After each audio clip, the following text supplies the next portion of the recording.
میرے بھائیوں، میری بہنوں، صبر کیجیے. یہ 3 دن کی فضیلت ہے. جو غربت میں زندگی گزارے سوچیے ان کا کیا مقام ہوگا. حدیث میں کہ جس نے صبر کیا اللہ تعالیٰ اسے جہاں چاہے جنت الفردوس میں جہاں چاہے مقام عطا فرمائے. جنت الفردوس میں اعلیٰ، جو جنت اعلیٰ ہے اس میں. کہاں جا رہے ہیں ہم لوگ؟ ہم کیا سمجھ رہے ہیں اپنے آپ کو؟ ہم کیسے یوں زندگی گزار رہے ہیں؟ ایک حدیث میں نے پڑھی تھی کہیں پر بڑی پیاری. جب مردے کو دفن کیا جاتا ہے، دفن کرنے کے بعد جب منکر نکیر اور دوسرے فرشتے آتے ہیں تو کبھی اس کے پاس نماز آ جاتی ہے انسانی شکل میں. یہ نماز پڑھتا تھا، اسے چھوڑ دو. یہ اعمال، نیک اعمال جو ہیں وہ آ گئے. نہیں، اس نے اس عمل کی بنا پر اس کی درگزر فرمائیے، ہٹ جائیے، عذاب مت دیجیے. کبھی زکوٰۃ آ گئی، کبھی صدقہ و خیرات آ گیا، کبھی حج آ گیا. اگر حج یعنی اسے روک دیتے ہیں، عذاب سے بچا لیتے ہیں. اور پھر جو عذاب کے فرشتے ہوتے ہیں وہ ایک ایک کر کے ان کی باتیں سن سن کر جو ہے وہ قبر سے چلے جاتے ہیں. ایک بڑی ہی خوبصورت شکل والے، ایک دم نورانی شکل والے شخص جو انسانی شکل میں عمل جو تھا وہ کھڑا رہتا ہے. جب فرشتے چلے گئے تب وہ جانے لگتے ہیں تو یہ پوچھتا ہے مردہ کہ آپ کون ہیں، میرے کون سا عمل ہے؟ آپ اتنے خوبصورت، اتنے آپ سب سے یعنی ایسے نظر آ رہے کہ سب سے بڑھ کر آپ ہی ہوں گے. آپ آئے ہی نہیں آگے. سب نے تو اپنی طرف سے کہہ دیا اور سب کی باتیں ہو گئی اور عذاب کے فرشتے چلے گئے. آپ تو آگے آئے ہی نہیں، آپ نے کچھ کہا ہی نہیں. تو وہ جو بڑی خوبصورت شکل والا عمل تھا وہ کہتا ہے، وہ عمل کہتا ہے کہ میں تیرا صبر ہوں. جب تو نے دنیا میں صبر کیا نا، میں وہ صبر ہوں. اور میں کھڑا دیکھ رہا تھا کہ ان کی وجہ سے نماز اور حج و زکوٰۃ وغیرہ تیرے عذاب کے فرشتوں کو دور کر دیتے ہیں کہ نہیں، تجھ سے مصیبتیں ٹال دیتے ہیں کہ نہیں. اگر ان سے نہیں ٹلتا تو پھر میں آتا اور پھر میں سب کو دور کر دیتا، پھر سارے عذاب کے فرشتوں کو یہاں سے دور کر دیتا، یہ سکون پہنچا دیتا. سبحان اللہ. صبر کھڑا ہے. صبر جو ہے نماز، جو دوسرے اعمال جو ہیں اگر ان سے کام نہیں چلا تو پھر میں آؤں گا، پھر آ کر کے میں سارے عذاب اور ساری مصیبتیں دور کر دوں گا قبر کی. اللہ کی سبحان اللہ، اللہ اکبر. کیا یہ صبر جو یہاں ہم سمجھتے ہیں کہ کیا ان اللہ بولتے ہیں لوگ، کیا کب تک صبر کرے جس پر بیتتی ہے اسے ایسے الفاظ، ایسے کلمات نکال دیتے ہیں. ہوتا ہے ایسے حالات آ جاتے ہیں کہ انسان بالکل ایک دم ہمت چھوڑ دیتا ہے کہ یار اب کیا کتنا صبر کرے آدمی. تو یہ کتنے کی بات نہیں ہے. اللہ کی آزمائش ہے. میں نے مصیبت کی باتیں وہاں پیچھے عرض کی ہیں. یہ اللہ آزما رہا ہے. اور اگر تکلیف کا وقت آ رہا ہے تو صبر کرنا یہ ہمارے صحابہ کی، ہمارے اسلاف کی سنت ہے. اور میں نے پیچھے یہ کہا کہ 3 دن والوں کو جنت واجب ہے. اگر جو زندگی بھر کئی سال نکل جائے اور اس پہ وہ اگر صبر کرتا رہے تو اسے کیا مقام ملے گا، کتنا اونچا مقام ملے گا، کیا ہوگا اس کے لیے، یہاں پر ہم سوچ بھی نہیں سکتے.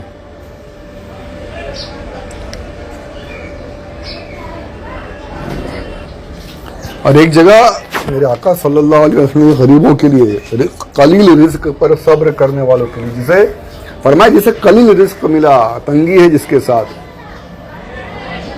دنیا میں تنگی ہو رہی، دنیا اس کی طرف مائل نہیں ہے، غربت میں جی رہا ہے، تنگی میں جی رہا ہے، اس نے اس تنگی پر، اس قلیل رزق پر صبر کیا، اس کے لیے جنت کی خوشخبری ہے، اسے جنت کی بشارت.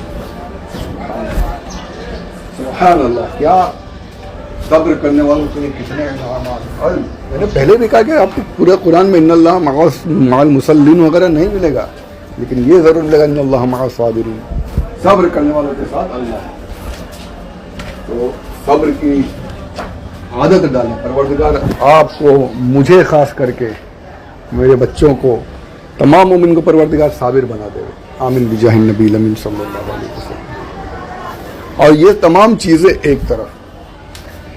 اور ایک حدیث میں آپ کو سنا رہا ہوں، یہ سن لیجئے، کتنی پیاری بات اور کتنی بڑی بات میرے آقا صلی اللہ علیہ وآلہ وسلم نے ارشاد فرمائی ہے.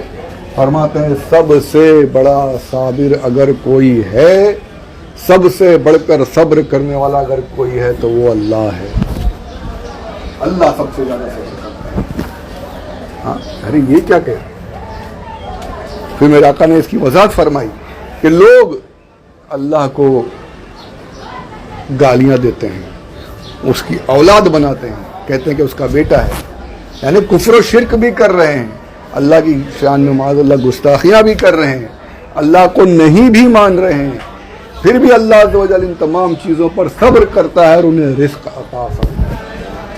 نافرمانیوں کے باوجود رزق بھی دے رہا ہے, کفر و شرک کے باوجود رزق بھی عطا فرمائے. اس سے بڑھ کر صبر والا اور کون ہے نا. اور اللہ عز و جل ایک اشارہ, ایک ارادہ جو ہے, ارادہ تو نہیں کہہ سکتا, ایک ارادہ فرما دے, ساری دنیا تہس نہس سب ختم ہو جائے ایک ارادے سے, سب کچھ ختم. کن فیکون, جیسے بنا کن کہے کہ ویسے ختم کرنے میں بھی وقت نہیں لگے. اس کے باوجود میرا رب عز و جل ان تمام چیزوں پر قادر ہونے کے باوجود صبر فرماتا ہے, اور اپنے ان بندوں کو بھی جو نافرمان ہیں, جو اسے نہیں مان رہے, جو اس کے خلاف کفر و شرک کر رہے ہیں, جو اس کے خلاف چل رہے ہیں, اس کے ماننے والوں کو ستا رہے ہیں, ہر چیز اس کے خلاف ہو رہی ہے, اس کے باوجود پروردگار ان پر بھی رزق بند نہیں کرتا, انہیں بھی رزق عطا فرماتا ہے. کتنا بڑا صبر والا ہے. ہم اپنے آپ کو دیکھ رہے کہ ہم کتنی نافرمانیاں کرتے ہیں, ہم کیا نہیں کرتے. عبادت ہی نہیں ہو رہی, فرما برداری ہی نہیں ہو رہی, باقی ساری چیزیں ہم کر رہے ہیں. ہر طرح کا گناہ ہم سے ہو رہا ہے, ہر طرح کی نافرمانیاں ہم سے ہو رہی ہے. ہم نمازیں نہیں پڑھیں گے, ہم ہر طرح کے گناہ کریں گے, ہم صدقہ و خیرات نہیں, قرآن تو ہمارے گھر میں بند ہو کر پڑا ہوا ہے, پڑھنے کی ہمیں سعادت نصیب نہیں ہوتی. ہر چیز میں ہم پیچھے ہیں نیکیوں میں, اور اس کے باوجود ہمیں اللہ عز و جل طرح طرح کی نعمتیں عطا فرما رہا ہے. کتنا بڑا صابر ہے وہ, یہ اس کا احسان ہے, اور اس کا ہر چیز, ہماری تو ہر سانس احسان ہے.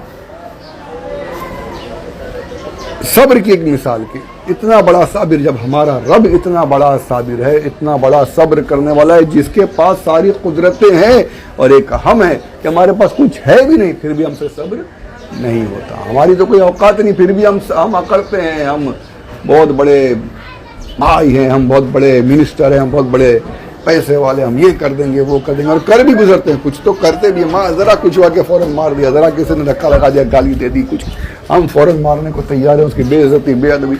وہ رب عز و جل جو سب کچھ قادر مطلق ہونے کے باوجود, تمام ممکنات پر قادر ہونے کے باوجود جو صبر فرما رہا ہے, عذاب نہیں دے رہا, رزق عطا فرما رہا ہے, نعمت عطا فرما رہا ہے. اس کے بندے جن کے پاس کچھ ہے بھی نہیں, قدرت بھی اللہ کی دی ہوئی جو کچھ ہے تھوڑی بہت, اس کو بھی ان کو ذرا سا صبر نہیں ہوتا, کوئی کچھ کر دے فوراً رشتہ داریاں ختم کر دیتے ہیں. اس نے ایسا بولا صبر نہیں ہوتا, رشتہ داریاں ختم, آؤں گا نہیں تیرے گھر پہ, تو میرے گھر پہ نہیں آیا.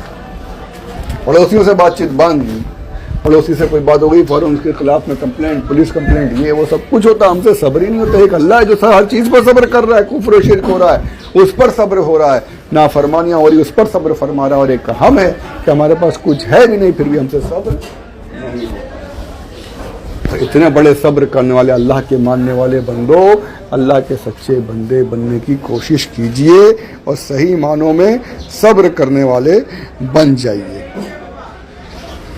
صبر کرنے والے بن جائیے کہ صبر کرنے میں ہی بھلائی ہے.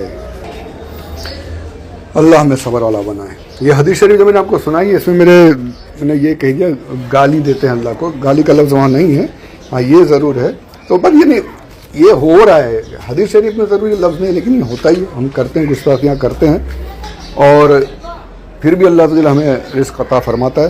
حدیث پاک میں یہ ہے کہ اللہ کے لیے کہتے ہیں کہ اللہ کی اولاد ہے, عیسیٰ علیہ السلام کو معاذ اللہ رب العالمین اللہ کی اولاد کہتے ہیں. ایک حضور نے کفر کی ایک مثال عطا فرمائی, تو پھر تمام کفر والے جو ہیں وہ سب اس میں شامل ہیں. اب دیکھ لیجئے کہ کیا کیا کفر ہوتا ہے, پھر بھی اس کے باوجود اللہ تعالی ہمیں رزق عطا فرماتا ہے. یہ تفسیر روح البیان جلد اول صفحہ نمبر 125 پر یہ حدیث پاک موجود ہے.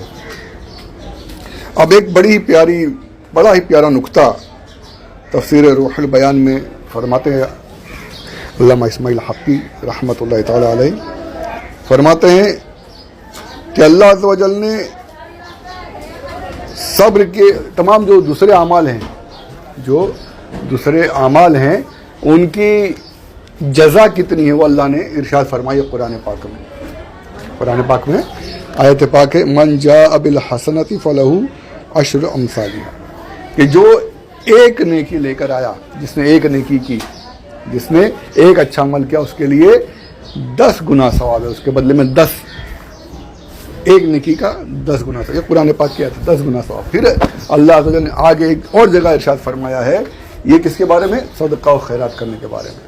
صدقہ کے بارے میں فرماتے ہیں, قرآن پاک کی آیت ہے کہ مثل الذین ينفقون اموالهم فی سبیل اللہ کمثل حبۃ انبتت 7 سنابل فی کل سنبلۃ 100 حبۃ. سب کو پتا ہے 700 گنا ثواب. یہ آیت پاک ہے کہ جس نے اللہ کی راہ میں خیرات کی, اس کی مثال ایسی ہے کہ وہ ایک دانہ اس نے خیرات کیا تو اس ایک دانے سے 7 بالیں نکلی, اور ہر بال میں, ہر شاخ میں جو ہے 100 دانے ہیں. ایک دانہ لگایا لیکن وہ ایک دانے سے 7 بالیں, ہر ایک میں 100 دانے, یعنی ایک کے بدلے میں 700 گنا ثواب صدقہ و خیرات کا. سبحان اللہ. نیکی کا ایک ثواب, ایک کے بدلے میں 10 ثواب. 1 روپیہ خرچ کیا, صدقہ کیا, وہ ایک کے بدلے میں 700 گنا ثواب. سبحان اللہ. اچھا اس کے آگے اللہ اور چاہے تو اور زیادہ بھی دے سکتا ہے. یہ ہے نیکیوں کا ثواب. لیکن صبر کے بارے میں, صبر کے بارے میں آیت پاک آتی ہے انما یوفی الصابرون اجرہم بغیر حساب. اللہ جو صبر کرنے والے ہیں, اللہ عز و جل فرماتا ہے ان کے لیے جو اجر ہے, جو ثواب ہے, جو ان کی جزا ہے, وہ بے حساب ہے, بے حساب. اجرہم بغیر حساب, کوئی حساب ہی نہیں. اتنا عطا فرمائے گا, اتنا عطا فرمائے گا, اتنا عطا فرمائے گا کہ بندہ سوچ بھی نہیں سکے کہ مل کیوں رہا ہے اتنا ایسا میں نے کیا کر دیا. یہ ہے صبر, یہ ہے صبر پر قائم رہنے کی فضیلت, یہ ہے صبر کرنے کی سعادت. کاش ہم بھی صبر کرنے والے بن جائیں, کاش اللہ عز و جل مجھے بھی صبر کرنے والا بنا دے, ہم سب کو صبر پر قائم رہنے کی سعادت نصیب فرما دے. آمین آمین یا رب العالمین بجاہ نبی الامین صلی اللہ علیہ وسلم. آخر میں ایک چھوٹی سی مثال یہ عرض کروں گا. تفسیر مظہری میں فرماتے ہیں کہ بندے کو اگر یہ پتہ ہو کہ پانی کڑوا ہے, یا سمجھ لیجئے دوا کڑوی ہے, پانی, وہ بندہ جو اس پانی کو پیے گا نہیں. پانی کو کڑوا پانی یا تکلیف ہو, لیکن وہی اگر کڑوا پانی, کڑوی دوا, اس کو یہ یقین ہو کہ اگر میں دوا پیوں گا, یہ کڑوی دوا پی لوں گا تو میری بیماری دور ہو جائے گی, مجھے شفا ملے گی, تو ضرور اس کڑوے پن پر صبر کرے گا, پی جائے گا اور شفا کی امید لگا کر کے دوا پی جائے گا. تو یہ ایک بندے کا حال ہے. تو مومن جسے یہ پتہ ہے کہ اگر میں یہ مشقت جھیلوں گا, صبر کروں گا, نماز پڑھوں گا, عبادتیں کروں گا, روزے رکھوں گا, اگر صبر کرتا ہوں, ہر تکلیف کو برداشت کرتا ہوں, تو اس صبر کی بدلے میں اللہ عز و جل کی رضا ہے, اللہ کی طرف سے میرے لیے جزا ہے. تو یقیناً وہ بندہ, وہ مومن ان تکلیفوں پر صبر کرے گا اور اللہ عز و جل کی بارگاہ میں سرخروئی حاصل کرنے کے لیے عبادتیں ضرور کرے گا. تو اللہ ہمیں ایسا صبر کرنے والا بنائے, اس کی بارگاہ میں سجدے کرنے والا بنائے, خوب خوب نمازیں پڑھنے والا بنائے, اور صحیح معنوں میں پروردگار ہم سب کو, مجھے بھی, آپ کو بھی, تمام مومنین کو پروردگار صحیح معنوں میں مومن بنائے, صابر بنائے. صحیح لگے آمین یا رب العالمین بجاہ النبی الامین صلی اللہ علیہ وسلم. صحیح لگے تو ضرور شیئر کریں, چینل کو سبسکرائب کریں, لوگوں تک پہنچائیں, عام کریں, تاکہ سب کے لیے, میرے لیے, آپ کے لیے ثواب جاریہ بن سکے. وما علینا الا البلاغ المبین.